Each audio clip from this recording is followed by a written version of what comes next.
कैसे मेरे प्यारे बच्चों, आई होप आप लोग बहुत अच्छे होंगे। आप सभी को हमारे यूट्यूब चैनल जेपी एजुकेशन में स्वागत है। आज हम लोग देखने वाले हैं विद्युत इलेक्ट्रिक यानी विद्युत धारा यानी इलेक्ट्रिक करंट।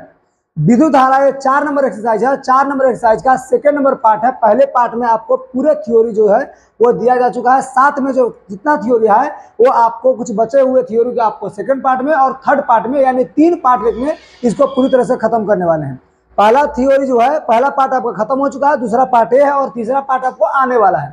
तो तीसरा पार्ट भी एकदम तीनों बिल्कुल लगातार देखते रहिए। साथ में आपको जो चौथे पार्ट में मिलेगा जो सब्जेक्टिव और ऑब्जेक्टिव का क्वेश्चन आंसर, उनको भी देखना ना भूलें। क्लियर। आज हम लोग देखने वाले हैं विद्युत धारा का थ्योरी जो किस तरह से काम करते हैं वो सारी बात आज समझने वाले हैं। साथ में ये भी हम लोग देखते चलेंगे कि कहाँ से हम लोग कौन कौन से प्रक्रिया काम करेंगे, किस तरह से हम लोग किसी चीज में तार जोड़ेंगे और कौन कौन से तार जोड़ा जाता है। साथ में ये भी हम लोग बात करेंगे कौन से यंत्र हम लोग यूज करते हैं, तो मीटर का बिल कितना आता है कितना नहीं आता है। हम लोग सॉकेट में यानी कि बोर्ड में हम लोग किस तरह से तार वायर को जोड़ते हैं, किस तरह से हमें कौन से तार को जोड़ेंगे कौन से तार को नहीं जोड़ेंगे। काला वाला तार होता है, ब्लैक वाला तार हो, रेड वाला तार हो या ग्रीन वाला तार हो, उसमें हम लोग ये जानेंगे कि अर्थिंग कौन होता है, पोल पर से कितने तार आते हैं, किस तरह से हम लोग जोड़ पाते हैं। साथ में ये भी हम लोग जानेंगे कि अगर जो हमारा फ्यूज होता है, फ्यूज में कौन से तार यूज किया जाता है। साथ में आपके कई सारे प्रश्नों का उत्तर आपको यहाँ पर मिलने वाला है इस पार्ट में। और इसके बात जो बचने वाला जो क्वेश्चन आपका रह जाएगा, जो आपके मन में जितने क्वेश्चन आपको रहेंगे, आपको पहले दूसरे और तीसरे पार्ट तीनों पार्ट में पूरी तरह से जो है विद्युत इलेक्ट्रिक यानी की बात करें करंट के बारे में सारे के सारे कंप्लीट हो जाने वाले हैं। चलिए देखते चलेंगे, शुरुआत करेंगे। तो शुरुआत में हम लोग ये देखेंगे क्योंकि पहले हम लोग पूरे चीजें पढ़ चुके थे। आज जो हम लोग पढ़ने वाले हैं इसमें ये पढ़ने वाले हैं कि प्रतिरोध क्या होता है, रेजिस्टेंस क्या होता है। रेजिस्टेंस किसको हम लोग कहते हैं कि ये हमारा रेजिस्टेंस होता है। तो रेजिस्टेंस किस तरह से होता है, तो रेजिस्टेंस किसी भी यहाँ पर टीवी हो, फ्रिज हो या कोई भी अगर चीज देखेंगे, चाहे रेडियो वगैरह कुछ क्यों ना हो, उसमें आप देखे होंगे इस प्रकार से एक वायर इधर से होता है और एक वायर इधर से होता है और दोनों तरफ से इस तरह से ऐसा वाला कुछ लगा हुआ रहता है और इसी को हम लोग रेजिस्टेंस बोलते हैं। इसी को क्या बोलते हैं, रेजिस्टेंस बोलते हैं। क्लियर। इस तरह से, और इसमें बिल्कुल तार की तरह ऐसे ऐसे करके जुड़ा हुआ रहता है। रेजिस्टेंस बिल्कुल इस तरह से होता है और इसको हम लोग क्या बोलते हैं, रेजिस्टेंस। रेजिस्टेंस जो होता है अंग्रेजी में तो हम लोग रेजिस्टेंस बोलते हैं, हिंदी में इसको प्रतिरोध के नाम जानते हैं। और प्रतिरोध कहते किसको है इसके बारे में सुनिए। प्रतिरोध यानी रेजिस्टेंस, और रेजिस्टेंस का पहला लेटर जो आर होता है इससे हम लोग रेजिस्टेंस को सूचित करते हैं। इसका प्रतिरोध जो होता है, जो हम लोग समझेंगे कि किसी चालक पदार्थ का वह गुण, कोई चालक पदार्थ है और उसका एक गुण होता है और उस गुण में वो गुण क्या चीज का काम करता है, ये विद्युत के जो चाल होता है उसको रुकावट पैदा करे, रोकने का काम करता है। उसी को हम लोग रेजिस्टेंस या प्रतिरोध करते हैं, जो प्रति यानी हर एक इकाई पे हर एक कदम पर रोकने का काम करता है, वो प्रतिरोध होता है। अब सुनिए, कहता है कि किसी पदार्थ, किसी चालक पदार्थ का वह गुण जो चालक में प्रवाहित होने वाले विद्युत धारा के मान का विरोध करता है। विद्युत धारा के मान को विरोध यानी रोकने का काम करता है, उसी को हम लोग प्रतिरोध करते हैं। प्रतिरोध, रोध माने रोकना, प्रति माने हर एक जगह, यानी कि वह कहता है विद्युत धारा के प्रत्येक मान पर वहां को विरोध करता है, रोकने का काम करता है। इसी को हम लोग प्रतिरोध कहते हैं। प्रतिरोध की अगर बात करें तो प्रतिरोध का जो रेजिस्टेंस का पहला लेटर जो आर होता है, आर से हम लोग सूचित करते हैं प्रतिरोध का मान।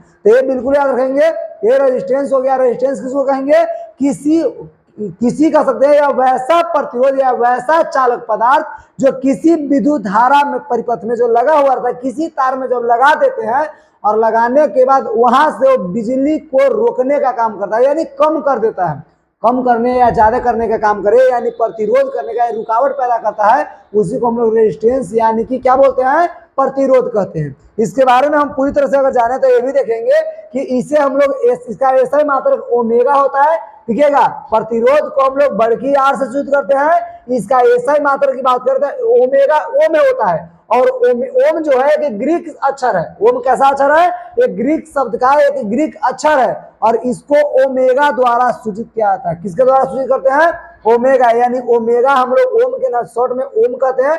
इसका पूरा नाम ओमेगा यानी ओमेगा द्वारा सूचित किया जाता है। अर्थात की अगर बात करें तो आर बराबर भी बटा आई होता है। इसका फॉर्मूला अगर बात करें आर यानी रेजिस्टेंस बराबर क्या होता है, तो भी बटा आई होता है। भी बटा क्या होता है, आई, इसका मेन आपका फार्मूला होता है। तो रेजिस्टेंस बराबर फार्मूला है, रेजिस्टेंस अगर निकालना हो यानी प्रतिरोध किसी चालक का तार का निकालना हो तो किसी भी चालक किसी भी तार का प्रतिरोध निकालने के लिए भी बटा यानी कि जितना वोल्ट होता है उसमें ये धारा से इसको भाग देते हैं और तब जाकर के हमें क्या मिलता है, ये हमें रेजिस्टेंस का यानी प्रतिरोध का मान आपको मिलता है। आगे अगर बात करें तो ये भी देखते चलेंगे कि इसका प्रतिरोध जो है ये निम्न बातों पर निर्भर करता है। कौन कौन से बात पे, कई सारे ऐसे बात होते हैं जिसपे निर्भर करता है।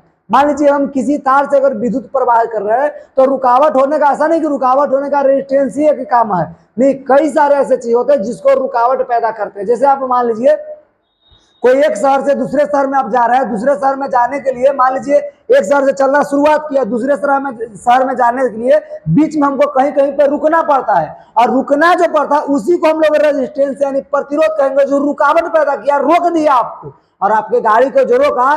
तो सोचिए आप किसी एक शहर से दूसरे शहर आप जा रहे हैं, उसके बीच में जो गाड़ी रुका है, और गाड़ी रुकने का कई सारे कारण हो सकते हैं। कौन कौन से कारण, तो नॉर्मल तो आप बात याद रखेंगे कि हमें अगर भूख लग जाए, प्यास लग जाए, उस रीजन में भी आप गाड़ी रोक सकते हैं यानी आपका गाड़ी रुक सकता है। साथ में आपको अगर कोई बाथरूम अगर लग जाता है तब उस रीजन में भी गाड़ी रुकता है। ये भी कह सकते हैं कि हो सकता है रोड खराब हो या कहीं पे ऊंचा हो यानी रुकावट हो, ऊंचा वाला भाग कहे तो वो आपका ओट आ जाए, ठोकर आ जाता है, वहां पर भी हम लोग गाड़ी रोकते हैं। साथ में रोड खराब हो या कहीं पे ऐसा भी होता है कि कोई एक्सीडेंट या कोई शहर वगैरह से गुजरना पड़े या कहीं पे जाम, अगर सिग्नल जाम हो, जाम अगर हो जाता है तो वहां पर भी हमें गाड़ी रोकना पड़ता है। तो कई सारे रीजन होता है गाड़ी रोकने के लिए, एक शहर से दूसरा शहर जाते हैं। तो वह सेम टू परिभाषा यहाँ पर समझिएगा कि एक बिंदु से दूसरे बिंदु तक अगर हम बिजली को लेकर जा रहे हैं, बीच में अगर कहीं कहीं पर रुकावट आ रहा है तो कहीं कहीं पर जो रुकावट है वो कौन कौन कारण से रुकावट हो रहा है, इन सभी कारणों के बारे में सुनिए। अब हो सकता है कि कहीं कहीं कारण हो सकता है और कभी कभी कारण ये न भी हो सकता है।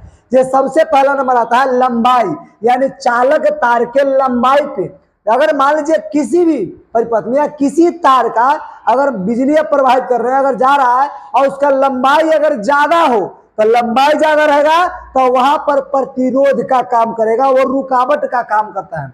जैसे मान लीजिए लंबे टूर पर आप जाते हैं तो बीच में खाना भूख लग जाए या आराम करने के लिए, रेस्ट करने के लिए हम रुकते हैं, तो सेम टू सेम यही बात आप यहाँ समझेंगे कि अगर तार का लंबाई अगर ज्यादा हो, बिजली पार करना हो, वहां पर भी प्रतिरोध का काम होता है, रुकावट वहां पर उत्पन्न होते हैं। तो बिल्कुल याद रखेंगे, प्रतिरोध चालक तार के लंबाई के सीधा समानुपाती होते हैं। ये आपका प्रतिरोध है और ये आपका क्या होगा, लंबाई, क्या होगा, एल। एल माने समझिएगा लंबाई, ये एल है और इसके सीधा समानुपाती होते हैं, यानी लंबाई ज्यादा रहेगा प्रतिरोध का मान बढ़ता, प्रतिरोध भी इसका बिल्कुल होता है, यानी सीधा समानुपाती होता है। ए बढ़ेगा ए भी बढ़ेगा, ए नहीं बढ़ेगा ए घटेगा तो ए भी घटेगा। तो इस तरह से बढ़ने घटने का काम करता है, यानी लंबाई का सीधा समानुपाती है। लंबाई ज्यादा होगा प्रतिरोध बढ़ेगा, लंबाई कम होगा प्रतिरोध घटने का काम करेगा, घटेगा। क्लियर। तो एक आता है जिसको हम लोग समीकरण एक के नाम से जानते हैं, ये समीकरण आपका पहला हो गया। दूसरी बात है समझेंगे कि ये तो पहला था कि चालक तार के लंबाई पर निर्भर करता है। दूसरी बात किस पर निर्भर करता है, अनुप्रस्थ प्रतिच्छेद के क्षेत्रफल पर। अगर किसी तार हो तो मान लीजिए अगर पतला वाला तार से अगर बिजली लेके जा रहे हैं तो अच्छी बात है, लेकिन अगर मोटा वाला तार अगर लगा दीजिए या मोटा वाला तार से बिजली प्रवाहित करेंगे उसमें भी रुकावट होगा, यानी मोटा तार रहेगा, क्षेत्रफल ज्यादा रहेगा, रुकावट होगा ही होगा। जैसे आपको एग्जाम्पल अगर बात करें, अगर मान लीजिए हमको एक लोटा या एक बाल्टी पानी की जरूरत है और एक बाल्टी पानी जो है एक पाइप से गुजार रहे हैं, तो एक अगर छोटा वाला पाइप से गुजार रहा है तो बहुत एक बाल्टी पानी बहुत अच्छे से एक जगह से दूसरी जगह चला जाएगा। लेकिन अगर मान लीजिए कि आपके पास एक ही बाल्टी पानी है और एक ड्रम जितना मोटा होता है, इतना मोटा, यानी ड्रम इतना मोटा, आप पाइप लेकर के आएंगे और इधर से अगर पानी लेकर के जाइएगा तो पानी का बर्बादी ज्यादा होता है। तो जितना जरूरत हो उतना ही करना चाहिए। तो पानी का जो बर्बादी होगा जिसको से वो प्रतिरोध यानी रुकावट पैदा हो रहा है। तो ये बात भी आपको समझना कि आधा हो सकता है कि एक बाल्टी पानी में आधा बाल्टी पानी आपको ड्रम में ही रह जाए, पाइप में भी रह जाए, तो इसलिए जितना जरूरत हो उतना ही यूज होता है। तो यहाँ पर क्या कहता है, अनुप्रस्थ परिच्छेद के क्षेत्रफल, यानी इसके भी क्या होते हैं, ये व्युत्क्रमानुपाती, इसके उल्टा समानुपात होते हैं।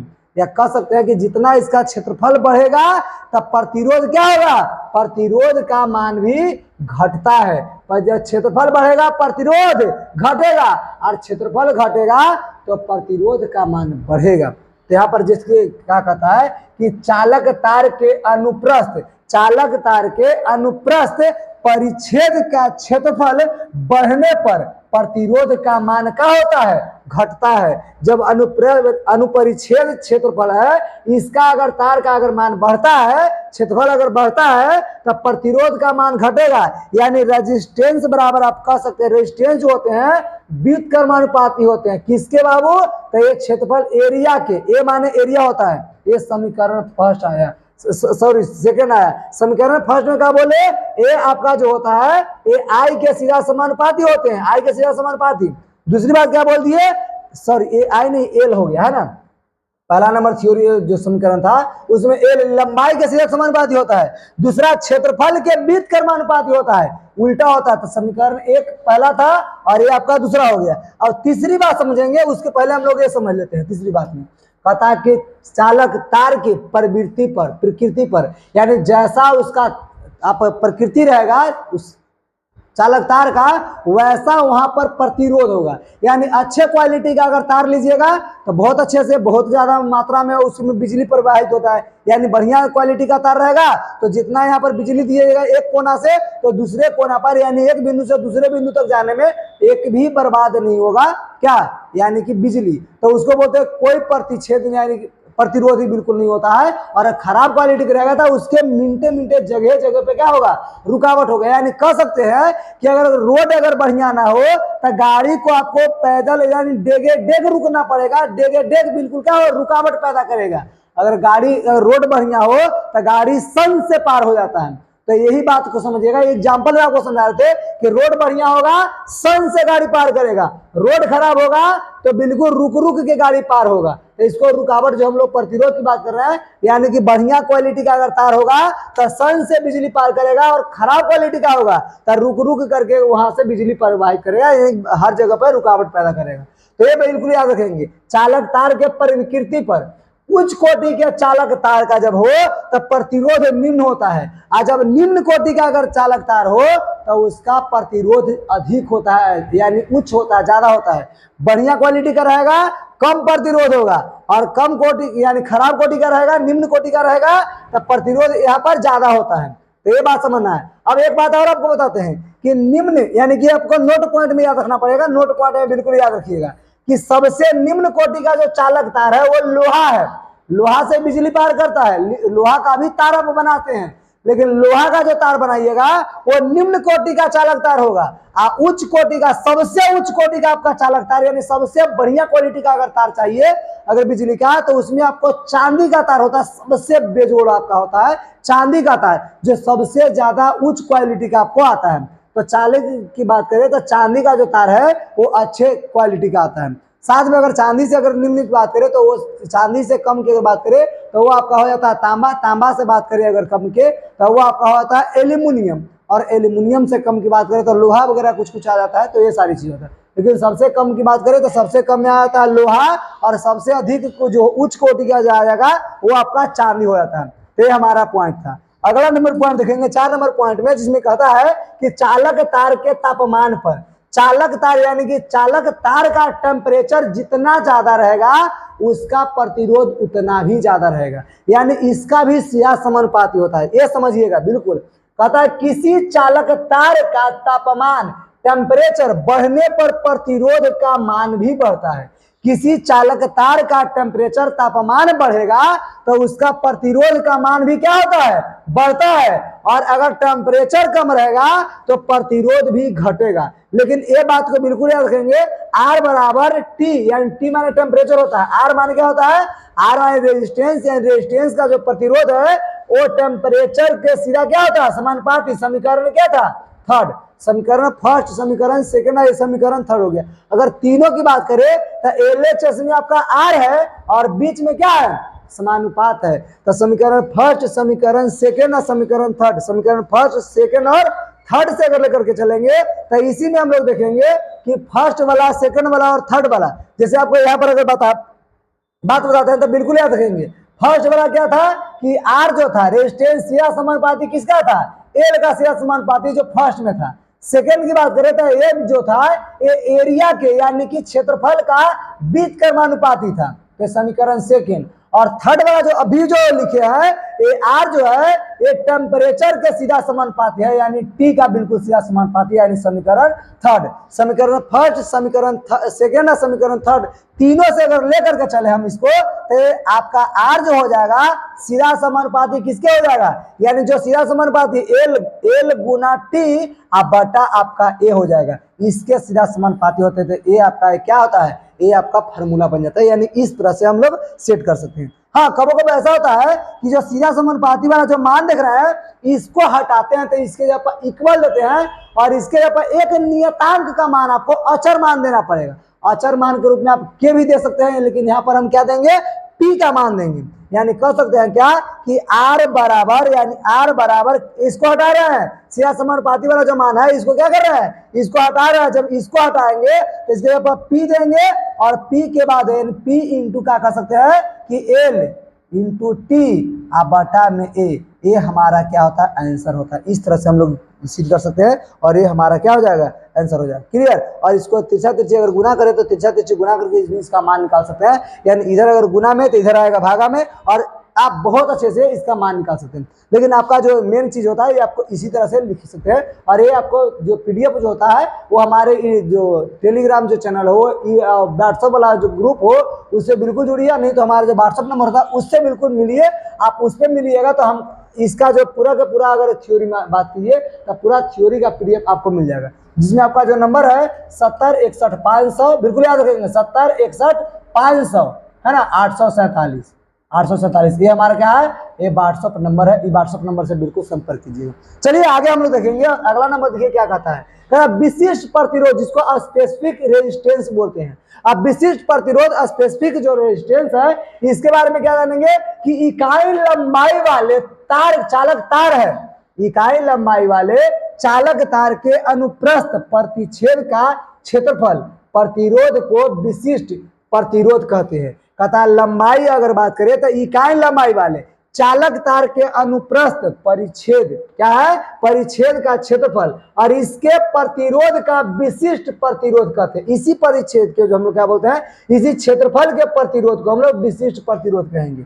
अगर यहाँ पर बात करें तो और यानी कि दूसरा भाषा में परिभाषा दे तो इस तरह से हम कह सकते हैं कि इकाई लंबाई चालक तार के, इकाई लंबाई चालक तार के अनुप्रस्थ परिच्छेद के क्षेत्रफल एवं चालक तार के प्रतिरोध के गुणनफल को विशिष्ट प्रतिरोध कहा जाता है। क्या कहते हैं, विशिष्ट प्रतिरोध, यानी कि स्पेसिफिक रेजिस्टेंस कहा जाता है।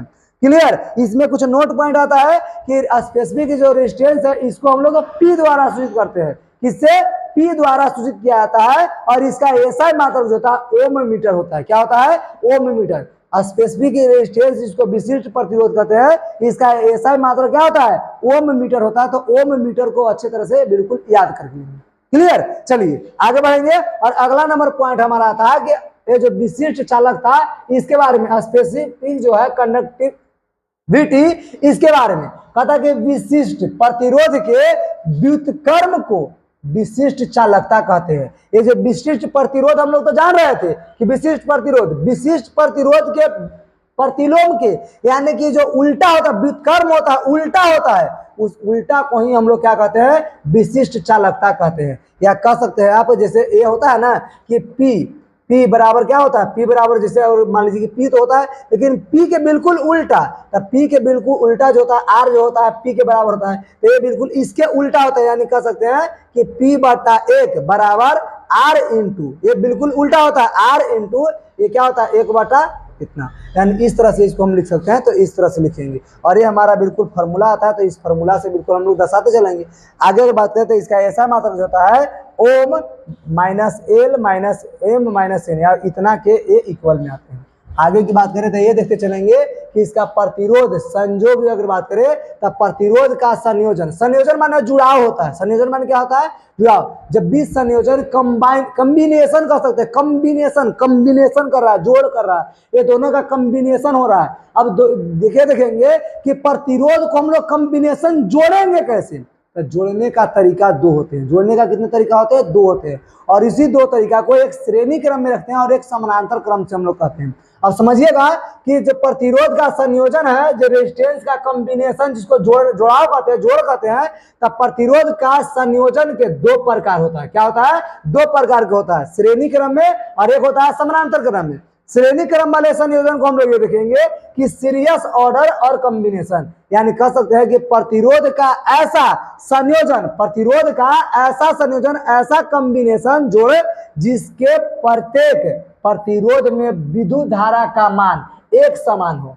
प्रत्येक प्रतिरोध में विद्युत धारा का जो मान है वो क्या होगा? एक समान, एक जैसा होता है। तब जाकर के उसमें विभवांतर का मान अलग अलग हो और उस प्रकार का संयोजन को श्रेणी क्रम में जोड़ा जाता है। उस प्रकार के कॉम्बिनेशन में किसको जोड़ाते हैं? श्रेणी क्रम में जोड़ा जाते हैं। ये कह सकते हैं कि तार बिल्कुल, देखिए नॉर्मल आप देख सकते हैं कि तार बिल्कुल एक ही को आएगा और एक ही तार में कई सारे प्रतिरोध लगा हो, एक ही तार में कई सारे क्या लगा हो? प्रतिरोध लगा हो, तो इसको हम लोग क्या बोलते हैं? श्रेणी क्रम प्रतिरोधन बोलते हैं, श्रेणी क्रम कॉम्बिनेशन बोलेंगे। क्लियर? अगला आता है क्या? समानांतर क्रम कॉम्बिनेशन। और इसमें होता है जो एक ही तार तो रहेगा लेकिन एक ही तार से अलग अलग भाग में बटा हुआ रहता है। देखिए एक तार से तीन भाग में बट गया और तीन भाग मिलकर के फिर जाकर के एक के तार में जाकर के मिल जाता है, और इसको हम लोग बोलते हैं क्या? समानांतर क्रम। क्या बोलते हैं इसको? समानांतर क्रम में। यानी एक तार ऊपर से आया, इसको तीन भाग में बांट देता है, शायद ऊपर नहीं दिखाई दे रहा हो तो यहाँ से देख लीजिए, तीन भाग में बांट देता है। तीनों भाग में क्या लगा हो? ये तीनों भाग में बिल्कुल तीन गो आपका रेजिस्टेंस लगा हो, और इन्हीं रेजिस्टेंस को जब जोड़ने की बात आएगा तो समानांतर क्रम में इसको जोड़ेंगे। कहता प्रतिरोध का ऐसा संयोजन, प्रतिरोध का ऐसा संयोजन जिसके प्रत्येक प्रतिरोध में विभवांतर का मान समान होगा। प्रत्येक प्रतिरोध में विभवांतर का मान क्या होगा? समान होगा, एवं विद्युत धारा का मान जो है अलग अलग हो, और उस प्रकार के संयोजन को प्रतिरोध का समानांतर क्रम में जोड़ना कहते हैं, या प्रतिरोध जो है समानांतर क्रम में जोड़ा जाता है। कॉम्बिनेशन यानी संयोजन किया जाता है। क्लियर? और इसमें जो जोड़ने का जो फॉर्मूला होगा वो हम आपको आगे बताते हैं, यहाँ पर बस इतना समझिए। यहाँ पर आपको कहा था जो ओम का नियम आता है, ओम का नियम आपको समझना जरूरी है, क्योंकि ओम का नियम को बिल्कुल वीवीआई नहीं, एम वीवीआई आप कह सकते हैं कि एम वीवीआई, क्योंकि ये बोर्ड में एक बार दो बार की बात छोड़िए 36 बार भी से ज्यादा पूछा जा चुका है। यानी जब फर्स्ट में आता है ना, तो ये फर्स्ट और सेकंड दोनों पाली में, दोनों शिफ्ट में कभी कभी आ जाता है, और कभी कभी तो ऐसा होता है कि दोनों बार नहीं आता। तो ये अधिकांशतः बार पूछा जा चुका है। यानी ओम का नियम, तो ओम का नियम बिल्कुल एग्जाम के लिए भी दृष्टि से भी याद करिए, और नहीं तो आपको अगर बात करें तो एग्जाम की दृष्टि से तो याद करेंगे ही करेंगे, साथ में अगर अगल बगल के लिए भी, अगर अगल बगल को कोई पूछने वाले हो या आपके जो सीनियर है कभी पूछ दे कि आप पढ़ते हैं तो इस तरह से आप ओम का नियम बताइए। आपके गार्जियन है कि नहीं, आप फिजिक्स पढ़े हो, अगर इलेक्ट्रिक करंट पढ़े हैं तो ओम के नियम जरूर पढ़े होंगे। ओम के नियम बताओ क्या होता है, तो आप जनरल नॉलेज के लिए भी याद कर सकते हैं कि ओम का नियम आखिर क्या होता है। ओम का नियम का ये परिभाषा है, परिभाषा से जानेंगे और ये आपका जो सिद्ध किया हो जाता है उस तरह से आपको समझाएंगे हम आपको। कहता है कि ओम के नियम के अनुसार नियत ताप, जो निश्चित ताप होता है ना, जो फिक्स टेम्परेचर होता है, तो ओम के नियम के अनुसार नियत ताप जो होता है, नियत जो फिक्स टेम्परेचर किसी चालक तार में प्रवाहित होने वाली विद्युत धारा उस चालक तार में उत्पन्न विभवांतर के सीधा समानुपाती होते हैं। बहुत अच्छे से याद करने वाली बात है क्या, कि ओम के नियम के अनुसार, ओम के नियम के अनुसार निश्चित ताप किसी चालक तार में प्रवाहित होने वाली कहता विद्युत धारा उस चालक तार में उत्पन्न विभवांतर के क्या होते हैं? सीधे समानुपाती होते हैं, जिसे ओम का नियम कहा जाता है। जिसे क्या कहते हैं? ओम का नियम कहा जाता है। और ये आपको परिभाषा में आएगा तो आप इसी प्रकार से इसका क्या देंगे? आंसर देने वाले हैं, और ये आपका आंसर बिल्कुल सटीक यानी कि शुद्ध होगा। हाँ, इसको सिद्ध करने वाली बात है तो बिल्कुल याद रखेंगे, ये परिभाषा से बिल्कुल रखेंगे। परिभाषा से ये जो भी है वो आई के सीधा क्या होते हैं? समानुपाती। देखिए यहाँ पर दिखाया गया कि भी जो है आई के सीधा समानुपाती होता है। यानी कहता है नियत टेम्परेचर जो होता है किसी चालक तार में, यानी किसी चालक तार में प्रवाहित होने वाली विद्युत धारा उस चालक तार में उत्पन्न विभवांतर, विभवांतर मतलब वोल्ट, विभवांतर किसको बोलते हैं? वोल्ट को बोलते हैं। वोल्ट के यानी क्या होता है? सीधा समानुपाती। वोल्ट के विद्युत धारा जो होता है सीधा समानुपाती होता है, यानी कि भी जो होता है ये समानुपाती होता है किसका? आई के, भी जो होता है वो आई के क्या होता है, सीधा समानुपाती होता है। तो इस तरह से भी जो है आई के समानांतर हो गया। हाँ, भी की बात करें, भी आपका विभवांतर हो गया। और हाँ, यहाँ पर ये भी देखेंगे कि जो समानुपाती है, समानुपाती को हम लोग अगर बराबर देते हैं, समानुपाती के जो अगर हटाते हैं तो बराबर देंगे, तो बराबर के जगह पर आपको बराबर के बाद इसको आर देना पड़ेगा, यानी कि नियतांक देना पड़ेगा। अब नियतांक मतलब निश्चित जो कोई चीज रहेगा तो उसको कभी पी दे सकते हैं, के दे सकते हैं, यहाँ पर आर देते हैं। तो आर आपका क्या हो गया, नियतांक हो गया, जो आपका कंडक्टर हो गया। और साथ में आई जो है विद्युत धारा हो गया। आई क्या हो गया, यहाँ पर विद्युत धारा। और इसी से अगर लेकर चलेंगे, या नीचे एक चित्र दिया गया कि एक बिंदु यहाँ है और एक बिंदु यहाँ, और एक बिंदु से दूसरे बिंदु तक अगर विभवांतर अगर जाता है तो इनके विभवांतर यानी ए से लेकर के बी तक, बोल्ट ए से बोल्ट बी के बीच के जो दूरी अंतर होता है उसी को विभवांतर, विभवांतर किसको बोलते हैं, यानी यहां से लेकर के वहां तक के, यानी दो बिंदुओं के बीच के दूरी, यानी दो बिंदुओं के या दो विभव के अंतर को विभवांतर कहते हैं। तो दो विभव के अंतर, यानी बड़ी वाली में से छोटी वाली घटाएंगे, यानी VA माइनस V2 है ना, VA माइनस VB, यानी V बराबर विभव बराबर विभवांतर बराबर क्या लिखेंगे, यानी विभव के अंतर, यानी विभव के अंतर बराबर IR या RI या IR देंगे, तो ये आपका हो जाता है। और इस हिसाब से इसको हम लोग क्या करते हैं, सेट करते हैं। ये हमारा यानी कि सिद्ध होता है विभवांतर, यानी ओम हमारा सिद्ध होता है। इस तरह से हम लोग सिद्ध करते हैं। आगे की बात करें तो ये सिद्ध करने की आगे हम बताएंगे, लेकिन यहाँ पर ये देखेंगे कि ओम का पूरा नाम पता है। ओम आपके जो है, ओम जैसे हम लोग नियम पढ़ रहे हैं कि ओम एक नियम है, और ओम नियम के परिभाषा भी हम लोग जाने। ओम एक वैज्ञानिक का नाम था। ओम जो हम लोग नियम जान रहे हैं तो एक वैज्ञानिक का नाम था। वैज्ञानिक अपने अनुसार खुद एक नियम प्रतिपादित किए थे, एक नियम दिए थे, उस नियम को ओम के नियम कहा जाता है। उन्हीं अपने नाम को ही नियम को कह दिए, यानी अपने नाम को ही उस नियम का नाम दे दिए, यानी ओम का नियम कहलाने लगा। कहता है कि ओम नाम के जो वैज्ञानिक थे, इन वैज्ञानिक का पूरा नाम की बात करें तो जॉर्ज साइमन ओम था। क्या था, जॉर्ज साइमन ओम था इनका पूरा नाम। ओम का जन्म की बात करें तो 1787 ईस्वी में इनका जन्म हुआ है, और मृत्यु 1854 ईस्वी में हुआ। इनका ओम का जन्म 1787 और मृत्यु जो है 1854 ईस्वी में हो गई। जॉर्ज साइमन ओम जो है जर्मनी के रहने वाले थे। जॉर्ज साइमन ओम जो है वो कहाँ के रहने वाले थे, एक जर्मनी के रहने वाले थे, जर्मन साइंटिस्ट थे। आगे बात करें तो ओम ने सन 1827 ईस्वी में यह नियम का प्रतिपादन किए। जो हम लोग ओम नाम का जो नियम जानते हैं, ओम नाम का नियम, ओम जो नियम है वो कब बनाया गया, इसका प्रतिपादन 1827 में हुआ। कब हुआ, 1827 में ओम नाम के जो नियम का प्रतिपादन हुआ, यानी सिद्ध होता है। साथ में ये भी देखेंगे कि ओम जो है जर्मन भौतिकविद मतलब भौतिक विज्ञान के विद्वान थे। भौतिक विज्ञान के क्या थे, विद्वान। ओम जो है जर्मन के भौतिक विज्ञान के विद्वान एवं तकनीकी विश्वविद्यालय के प्रोफेसर थे। तकनीकी विश्वविद्यालय के क्या थे, प्रोफेसर रह चुके हैं। क्लियर। आगे की अगर बात हम लोग देखेंगे तो ओम के नियम के द्वारा अगर बात करें तो इनके प्रयोग के द्वारा ओम के नियम का सत्यापन ऐसे होता है कि ये ओम का नियम का आपका चित्र होता है। सबसे पहले क्या है कि यहाँ पर बैटरी कुछ दिया हुआ है, बैटरी का सेल जो है, ये सेल को यहाँ पर रख लेंगे। साथ में यहाँ पर एक कुंजी लेंगे। कुंजी मतलब कह सकते हैं स्विच, जो स्विच ऑन ऑफ करने वाले जो बटन होते हैं उसको यहाँ पर लेते हैं, और ये हमारा ओएस हो गया। साथ में यहाँ से अगर निकालते तो यहाँ से आपका क्या होता है, ये इधर से दोनों तरफ से अगर निकले तो ये हमारा रेजिस्टेंस, जिसको प्रतिरोध के नाम से हम जानते हैं, तो प्रतिरोध आपका आर जो हो गया, रेजिस्टेंस हो गया। नीचे की बात करें तो नीचे जो आपका वोल्ट मीटर जो होता है, यानी कि वोल्ट मापने का जो इकाई होता है, जिसको कहते हैं विभवांतर मापने वाला चीज, तो ये विभवांतर मापने वाला। साथ में ए मीटर को मापने का काम करता है, जो ए मीटर आपको मापने वाला यंत्र हो गया। साथ में यहाँ से जो हमारा चीज है वो गुजारा जाता है, इसको बिल्कुल काटा दिया गया है तो ये गुजारा जाता है। अब यहाँ पर हम लोग सिद्ध करेंगे और ये बिल्कुल नापेंगे। जब बैटरी से दोनों तरफ से जब करंट जाता है तो जो ए मीटर का है और वोल्ट है, दोनों बिल्कुल लगातार बढ़ता है। यानी अगर वोल्ट बढ़ेगा तो ए मीटर भी बढ़ता है, और ए मीटर मतलब एम्पियर बढ़ता है तो आपको वोल्ट मीटर का भी मान बढ़ता है। यानी दोनों लगातार बढ़ता है, यानी दोनों के दोनों समानुपाती होते हैं।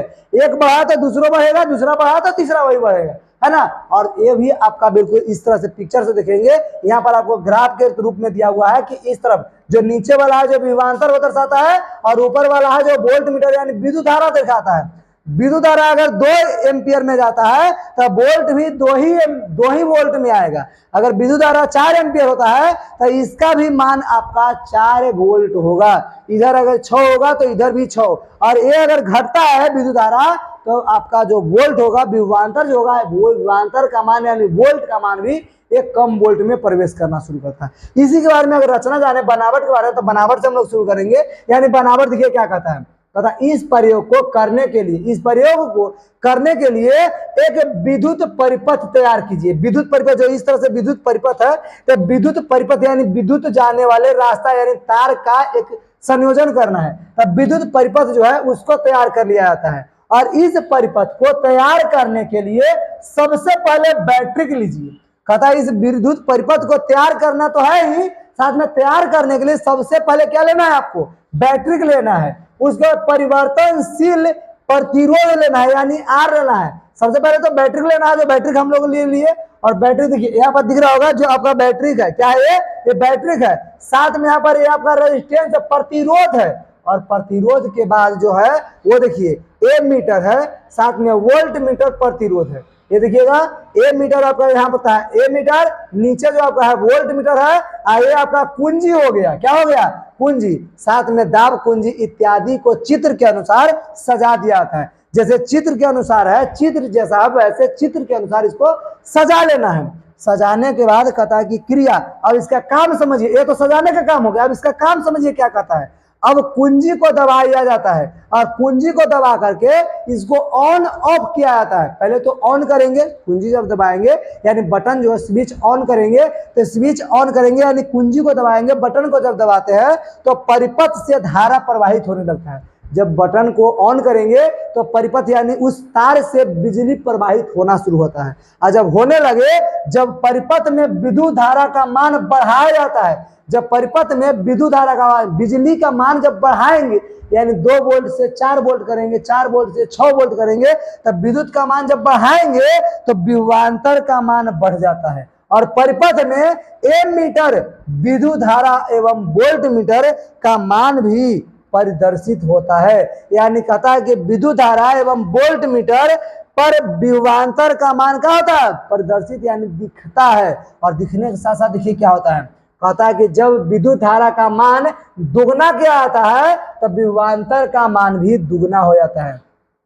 यानी ये जो है ये मीटर वाला काम, इसका मान बढ़ेगा तो वोल्ट मीटर विभवांतर का मान भी दुगना, ये दुगना होगा तो ये भी आपका दुगना होता है। आप ग्राफ की तरह से जैसे देखेंगे तो नीचे वाला ग्राफ है ये बढ़ेगा तो ऊपर वाला ग्राफ भी बढ़ेगा, और ये वाला अगर आधा होगा तो नीचे वाला भी क्या होगा, आधा। तो वही कहता है कि जब विद्युत धारा का मान दुगना क्या आता है तो विभवांतर का मान भी दुगना हो जाता है। और एवं विद्युत धारा का मान अगर आधा किया जाता है तो विभवांतर का मान भी आधा हो जाता है। विभवांतर का मान क्या होता है, आधा हो जाता है। विद्युत धारा के मान को बढ़ाने एवं घटाने के लिए, कहता विद्युत धारा के मान को बढ़ाने और घटाने के लिए परिवर्तनशील प्रतिरोध लगा स्लाइड को आगे पीछे किया खिसकाया जाता है। इसमें एक बटन लगा रहता है, उसको आगे पीछे खिसकाने का काम करता है। यानी आगे करे पीछे करे, पीछे करे आगे करे, यानी कम बेसी करने के लिए, बढ़ाने और घटाने के लिए यानी कम बेसी करने के लिए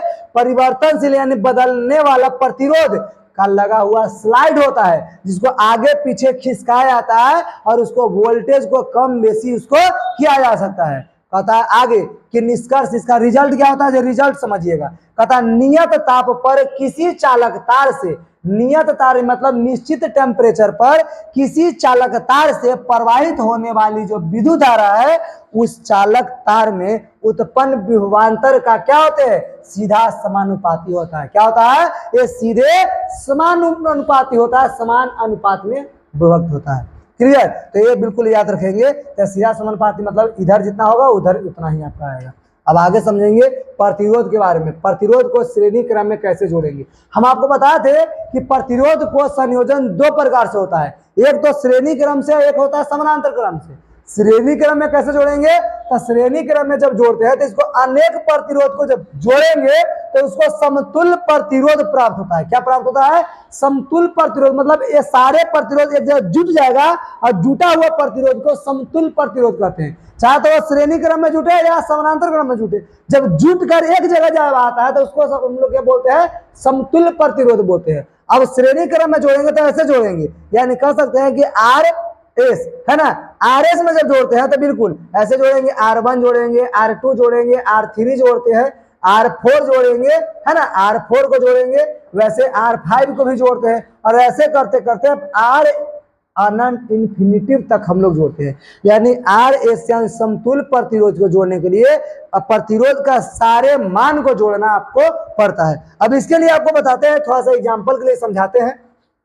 मान लीजिए आपका जो यहाँ पर जो मान दिया हुआ हो तो इस मान को हम लोग ऐसे लिखेंगे, जैसे मान लीजिए जाए कि एगो लिखा हुआ है ऐसे करके कि एक लाइन हो और यहाँ से बिल्कुल इस तरह से बिल्कुल दिया हुआ हो, यहाँ से बिल्कुल इस तरह से है ना, इस तरह से दिया हुआ हो और सबका मान बिल्कुल दिया हुआ हो और ये जाकर के एक बैटरी में जाकर के जुड़ता है। अब बैटरी में जुड़ेगा, किस चीज में जुड़ेगा, स्विच में जुड़ेगा, तार में जुड़ेगा, ये कहाँ कहाँ जुड़ता है वो बिल्कुल अभी भूल जाइए। अभी ये देखिए कि यहाँ पर 4 को आपको क्या दिया हुआ है, रेजिस्टेंस दिया हुआ है। इसका क्षमता जो है ये 3 मीटर दिखाई दे रहा है, चलिए नहीं दे रहा है, नहीं दे रहा तो अलग ले लेते हैं, यानी कि 3 ओम में ओम है। इसका जो क्या है 4 ओम है। इसको अगर बात करते हैं 5 ओम है और इसकी बात करते हैं 6 ओम है। कितना ओम है, 6 ओम। अब सबको हमको जोड़ना है तो ये लिखते हैं कि आर एस बराबर, यानी पूरा समतुल्य प्रतिरोध को R1 plus R2 plus R3 और प्लस R4 इस तरह से हम लोग, क्योंकि 4 हुआ तो 4 को लेंगे,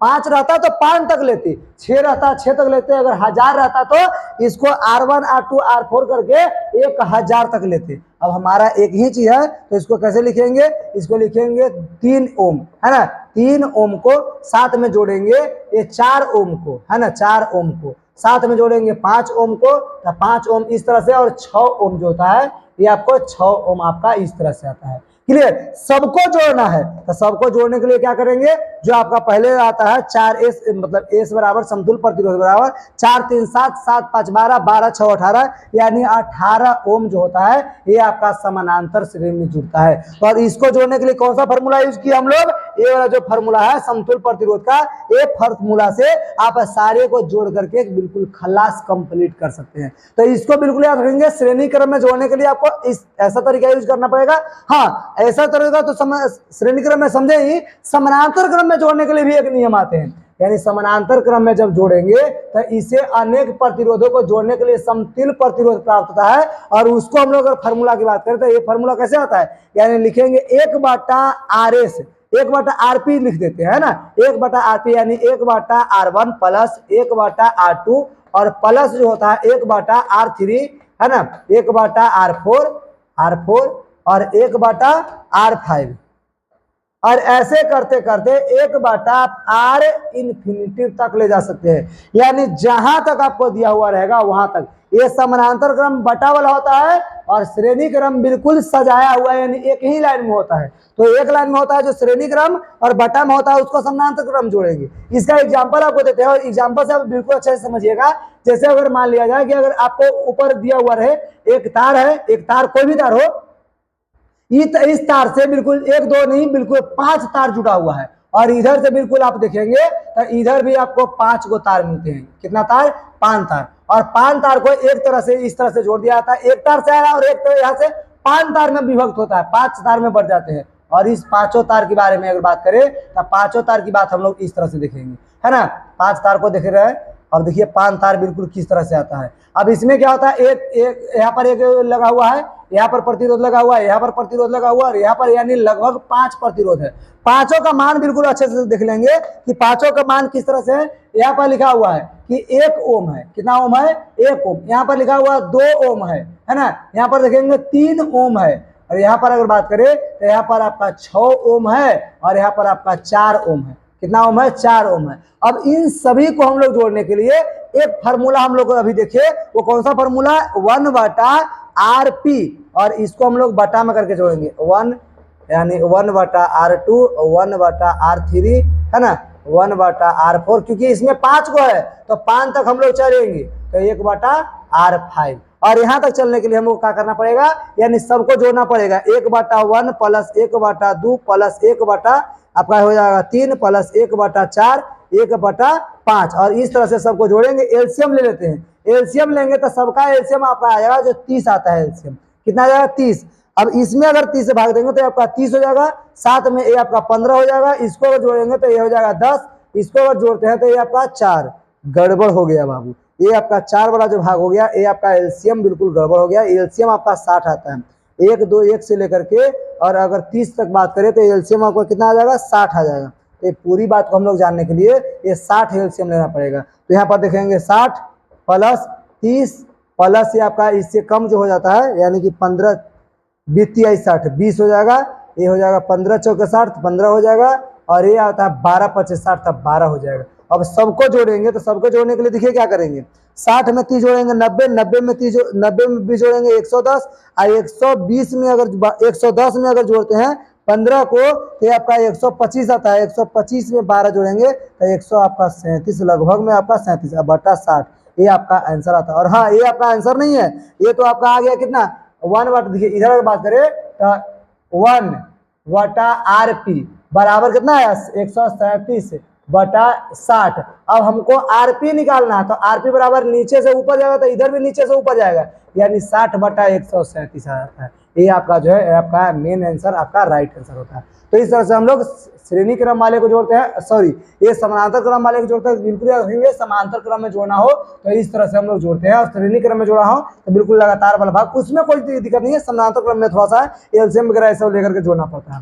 आगे की बात करें तो देखिए विद्युत धारा, विद्युत के आधार पे पदार्थ कितने प्रकार के होते हैं। तब विद्युत के आधार पर अगर बात करें तो पदार्थ जो होते हैं 4 प्रकार के होते हैं। विद्युत के आधार पर पदार्थ कितने प्रकार के, 4 प्रकार के। पहला होता है चालक, अचालक, अर्धचालक और अतिचालक।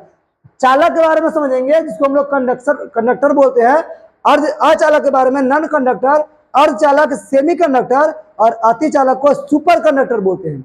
अब ये क्या होता है, चालक में जिससे विद्युत आसानी से आर पार हो जाती है उसे हम लोग चालक कहते हैं। वैसा पदार्थ जिससे विद्युत आसानी से आर पार हो जाए उसे हम लोग चालक कहते हैं, और जिससे आसानी से क्या पार ही नहीं करता, आर पार होता ही नहीं है, उसको हम लोग अचालक कहते हैं। और जिससे आधा थोड़ा बहुत पार करता है उसे हम अर्धचालक बोलते हैं। और जिससे बहुत अच्छे सुपर फास्ट, सुपर कंडक्टर में सुपर फास्ट बिल्कुल काम करता है उसको हम लोग अतिचालक बोलते हैं। क्या बोलते हैं, अतिचालक बोलते हैं। अब इसका परिभाषा से समझेंगे। कहता कि चालक वैसा पदार्थ जिससे विद्युत धारा प्रवाह जो है, विद्युत धारा का जो प्रवाह है एक स्थान से दूसरे स्थान तक आसानी से पार हो जाता है, आसानी से हो तो उसे हम चालक कहते हैं। यानी चालक में बिल्कुल याद रखेंगे जो आसानी से आर पार हो जाए, एक बिंदु से दूसरे बिंदु, एक स्थान से दूसरे स्थान, एक छोर से दूसरे छोर तक आसानी से आर पार हो जाए उसे हम चालक बोलते हैं। वैसे पदार्थ को क्या बोलेंगे, चालक पदार्थ बोलते हैं, यानी चालक कहा जाता है। यानी वैसा पदार्थ जिसकी विशिष्ट चालकता जो होता है काफी अधिक होता है उसे चालक कहते हैं। दूसरे भाषा में परिभाषा दे सकते हैं कि वैसा पदार्थ जिसकी विशिष्ट चालकता काफी अधिक होता है। जैसे आप कई सारे वायर यानी तार देखे होंगे जो हमारे घरों में लगते हैं, ये सारे तार जो होते हैं चालक होते हैं। क्या होते हैं, चालक, जिससे बिजली आसानी से आर पार होता है। इसीलिए तो घर में हम लोग यूज करते हैं बॉल मारने के लिए, पंखा या फ्रिज वगैरह चलाने के लिए। अगला जो होता है अचालक, अचालक हम भी एग्जाम्पल के साथ हम आपको समझाएंगे। पहले ये समझिए कि वैसा पदार्थ जिसकी विशिष्ट चालकता काफी कम होती है अतः उसे क्या कहते हैं, अचालक कहते हैं। और वैसे में अगर बात करें तो दूसरा परिभाषा ये देखेंगे कि वैसा पदार्थ जिससे विद्युत धारा का प्रवाह जो होता है एक स्थान से दूसरे स्थान तक नहीं होता है, जिसका विद्युत प्रवाह जो हो एक स्थान से दूसरे स्थान तक नहीं जाता, ना आता है ना जाता है, उसको हम लोग क्या बोलते हैं, अचालक बोलते हैं, नॉन कंडक्टर बोलते हैं। और इसे अर्धचालक यानी अचालक कहते हैं। अब इसमें क्या होता है, ईंट के नाम सुने होंगे, ईंट से कभी भी बिजली पार नहीं करते। पत्थर के नाम सुने होंगे, पत्थर है ना, पत्थर से बिजली पार नहीं करते। प्लास्टिक के नाम सुनेंगे, प्लास्टिक, प्लास्टिक से बिजली पार नहीं करते। रबर के नाम सुने होंगे तो रबर की बात बिल्कुल याद रखेंगे, इससे भी बिजली पार नहीं करते। मिट्टी के नाम सुनिए तो मिट्टी, गिट्टी, लिट्टी, ये जितना होता है, मिट्टी हो, गिट्टी हो, लिट्टी हो, भित्ती हो, कुछ हो जिससे बिजली पार ना करता हो उसे हम लोग अचालक वस्तु बोलते हैं या अचालक पदार्थ कहते हैं। क्लियर। चलिए आगे बढ़ेंगे, अगला नंबर पॉइंट देखेंगे, यानी अर्धचालक। अर्धचालक में बिल्कुल आधा आधा पार करे, एकदम धुंधला, यानी थोड़ा बहुत पार करता हो, थोड़ा बहुत पार नहीं करता है, उसको हम लोग अर्धचालक कहेंगे। यानी वैसा पदार्थ जिसका गुण चालक और अचालक के बीच में होता है, न चालकीय होता है, न पूरी तरह से चालकीय होता है, न ही पूरी तरह से अचालक होता है, दोनों के बीच में जिसका गुण पाया जाता है उसे हम अर्धचालक कहते हैं। जिसमें सिलिकॉन, जर्मेनियम और आर्नेसिक जो है, ये सारे गुण आपको एग्जाम्पल में आता है। तो ये एग्जाम्पल के लिए बिल्कुल याद रखेंगे, एग्जाम्पल के लिए। अतिचालक क्या होता है कि वैसा पदार्थ जिससे विद्युत धारा का प्रवाह अति निम्न ताप पर बिना किसी प्रतिरोध का होता है, उसे हम लोग क्या बोलते हैं, अतिचालक बोलते हैं। और ये सबसे नंबर 1 में आएगा जो आपका चांदी आता है। क्या आता है, चांदी हो या तांबा वगैरह जो ऐसा है, जो बहुत ही ज्यादा सुपर कंडक्टर इसको आता है, सुपर कंडक्टर में इसकी गिनती होता है। तो बिल्कुल चांदी को, एल्युमिनियम,